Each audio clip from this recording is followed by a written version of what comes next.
ये कहानी एक खौफनाक दक्षिण एशियाई हॉरर फिल्म की है जो वियतनाम की एक डरावनी लोक कथा पर आधारित है।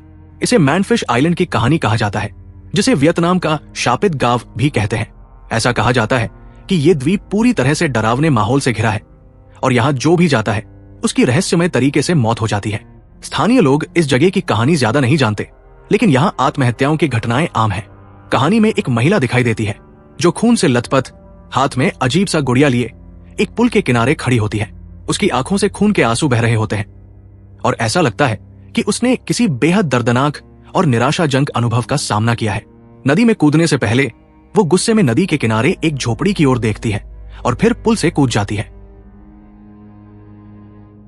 जैसे ही वो कूदती है, पास की एक बड़ी काली कुत्ते की डरावनी भौंक सुनाई देती है, मानो उसने कुछ भयानक देखा हो। एक दिन एक छोटी बच्ची नदी के पास कुछ अजीब देख लेती है और उसकी ओर खिंच जाती है।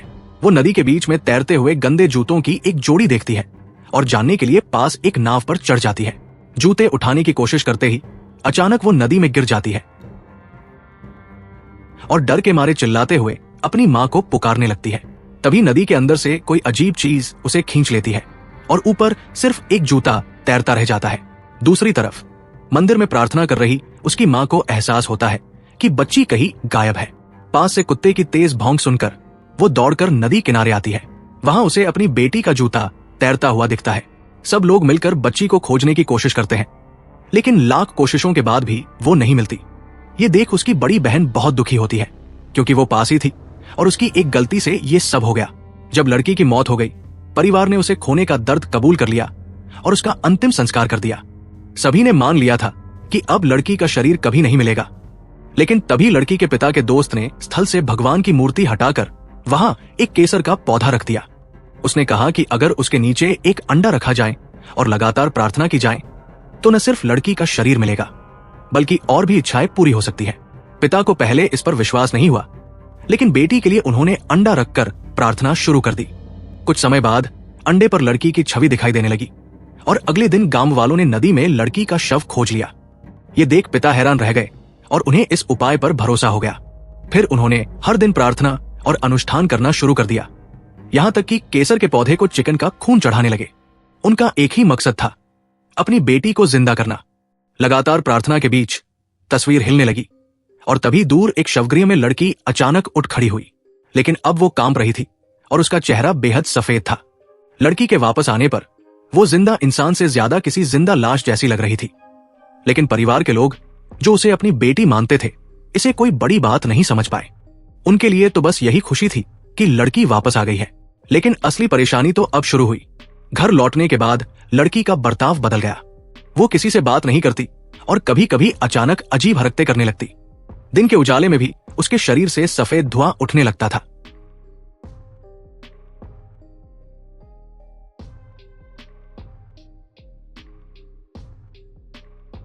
परिवार ने उसके गले पर अजीब जलने के निशान देखे, जिसे देखकर बड़ी बहन घबरा गई और उल्टी करने लगी।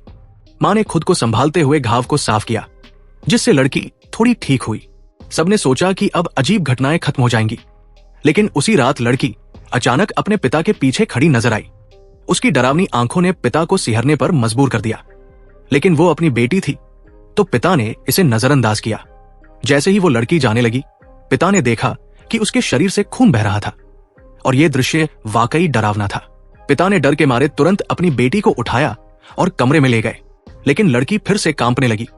उसके शरीर पर अचानक नीले निशान पड़ गए और वो अजीब अजीब बातें करने लगी, जैसे किसी आत्मा ने उसे अपने वश में कर लिया हो। माता पिता को स्थिति गंभीर लगी तो वे लड़की को तुरंत एक तांत्रिक महिला के पास ले गए। तांत्रिक ने लड़की को देखा और तुरंत अपनी जीभ काटकर उससे एक मंत्र लिखा।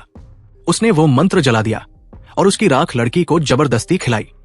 तभी लड़की जोर से चीखी और उसका शरीर काला पड़ने लगा। तांत्रिक ने उसकी आत्मा पर काबू पाने की कोशिश की और आत्मा को शरीर छोड़ने का आदेश दिया, लेकिन माता पिता को लगा कि वो उनकी बेटी को नुकसान पहुंचा रही है, इसलिए उन्होंने रोकने की कोशिश की। उनकी इस दखलंदाजी से सब कुछ बिगड़ गया और आत्मा को निकालने का प्रयास असफल हो गया।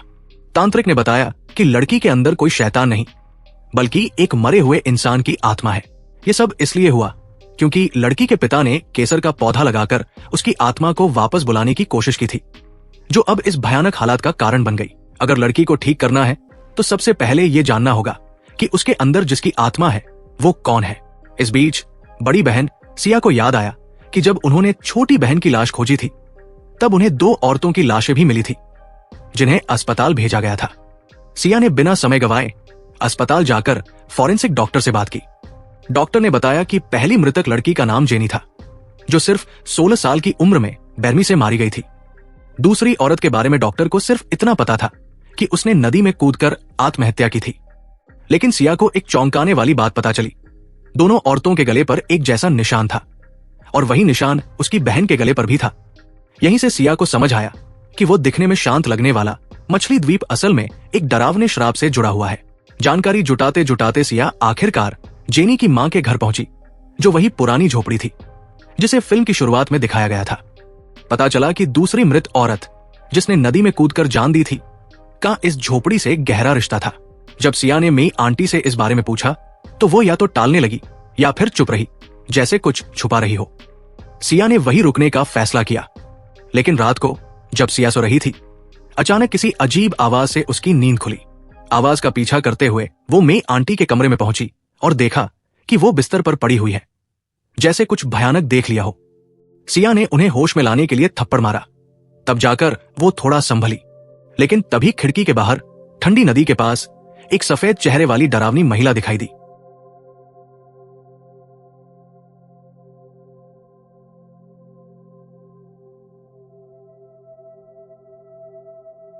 वो औरत मेई आंटी की तरफ उंगली उठाकर इशारा कर रही थी, जैसे कह रही हो, सच बता दो, नहीं तो अंजाम बुरा होगा। डर के मारे कांपती हुई मेई आंटी ने आखिरकार सिया को सच बता दिया। उन्होंने बताया कि दूसरी मृत औरत का नाम यो रोंग था। वो पहले एक रेड लाइट इलाके में काम करती थी और वही की पहचान का निशान उसके शरीर पर था। वो अपनी बेटी के साथ वहां से भाग गई थी क्योंकि वो उस जिंदगी से तंग आ चुकी थी। यो रोंग ने अपनी मुश्किलों भरी जिंदगी में अपनी बेटी के साथ एक नया जीवन शुरू करने की कोशिश की। इसी दौरान उसकी मुलाकात जेन से हुई, जो उसी जैसी हालत में थी। दोनों ने साथ मिलकर थोड़ी शांति भरे दिन बिताए। लेकिन एक रात कुछ आदमियों ने उनके घर में घुसकर हंगामा मचाया। उन्होंने जेन और यो रोंग को बुरी तरह पीटा। जेन ने एक शराब की बोतल से उन आदमियों का सामना करने की कोशिश की, लेकिन उन्हें वहीं मार दिया गया। यो रोंग को भी अधमरा कर दिया गया और उसकी बेटी को वापस उसी जगह खींच कर ले जाया गया जहां से वे भागी थी। मेई आंटी, जो इन सब की गवाह थी, ने इस त्रासदी का सारा दोष यो रोंग पर डाल दिया। गुस्से और दुख से भरकर उन्होंने यो रोंग को भी मारा पीटा। सब कुछ सहने के बाद यो रोंग ने हार मान ली और नदी में कूदकर अपनी जान दे दी। लेकिन उसकी मौत के साथ उसकी आत्मा भटकती रही और उसने बदला लेने के लिए मेई आंटी का पीछा करना शुरू कर दिया। मेई आंटी की बात सुनकर सिया के दिल में गहरी उदासी छा गई। वो घर लौटी, लेकिन जैसे ही घर पहुंची, अचानक यो रोंग की आत्मा ने उसे अपने वश में कर लिया। सिया अजीब ढंग से एक अलमारी खोलकर उसमें से एक लकड़ी का डिब्बा निकालने लगी। तभी उसकी मां शोर सुनकर वहां पहुंच गई।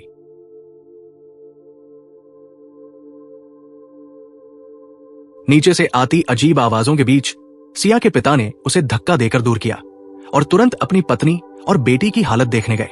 तभी यो रोंग ने सिया के शरीर को अपने काबू में कर लिया और हथौड़ा उठाकर हमला करने की कोशिश की, लेकिन सिया के पिता ने उसे गिरा दिया। हार मानते हुए यो रोंग ने तुरंत सिया की मां के शरीर पर कब्जा कर लिया और अपने असली भूतिया रूप में आकर सिया के पिता के सामने खड़ी हो गई।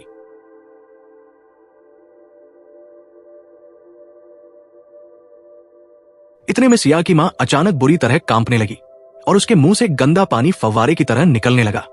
उसने अपने गले को दबाकर खुद को रोकने की कोशिश की, लेकिन ये और भी खराब हो गया। वो जमीन पर गिर गई और उसकी हालत और बिगड़ती चली गई।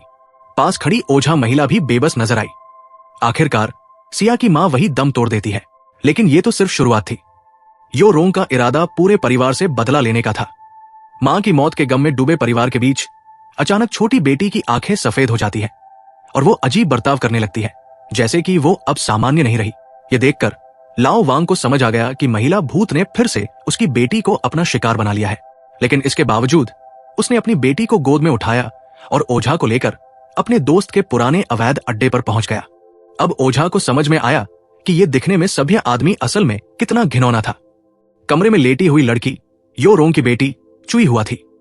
पहले लाओ वांग ने अपने दोस्त के साथ ये जगह चलाई थी और कई महिलाओं के साथ बुरा बर्ताव किया था, जिसमें यो रोंग और उसकी बेटी भी शामिल थी।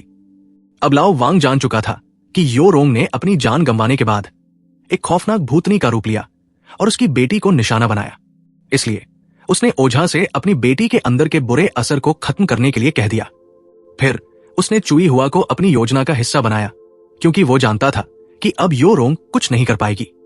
लेकिन ओझा ने यह सब सुनकर इनसे अलग रहने का फैसला किया और जगह छोड़ने की कोशिश की, लेकिन पीछे से एक टैटू वाला आदमी उसे रोक लिया। अब अपनी जान बचाने के लिए ओझा को उनकी बात माननी पड़ी। उसने सबसे पहले लड़की के मुंह में शराब उंडेली और फिर एक तंत्र मंत्र वाली कागज की पर्ची उसके मुंह में डाल दी। एक जोरदार चीख के साथ बेटी शांत हो गई, लेकिन वो होश में नहीं आई।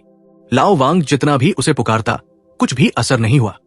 फिर उसने ओझा से पूछा कि क्या हो रहा है, लेकिन उसी समय टैटू वाले आदमी ने लड़की के मुंह से तंत्र मंत्र की पर्ची खींच ली और अगले पल यो रोंग का भूत टैटू वाले आदमी पर चढ़ गया।